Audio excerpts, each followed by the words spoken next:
Hej med jer alle sammen. Hvis I også mangler et godt alternativ til fredagsslik, så følg godt med i denne video. Vi er nemlig stiftere af Mix and Match.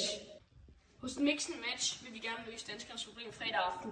Nemlig ved at lave en vingummi blandet ind i tyggegummi slik, så danskerne kan få både vingummi og tyggegummi til samme pris. Vores slik minder mest om de slikkepinde, som hedder Big Boom. Big Boom er nemlig et slikkepindsfirma, der laver slikkepind på ydersiden og tyggegummi i midten. Så det er egentlig lidt det samme, vi gør, bare med rigtig vingummi. Det her, det er vores slikpapir til vores produkt. Der er det lyserøde rundt om og den glade dreng. Det lyserøde, det skal symbolisere glad og slik. Nu er vi i gang med at lave vores produkt Mix and Match. Kom med og se.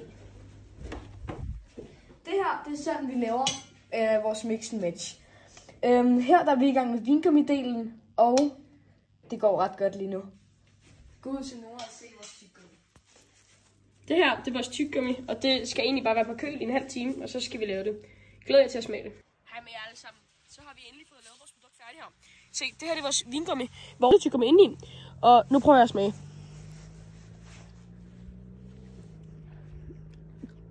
Ej, det smager godt. Det smager godt.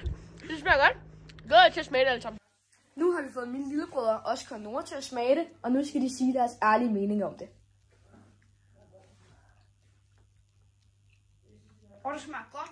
Jeg glæder mig til at smage det.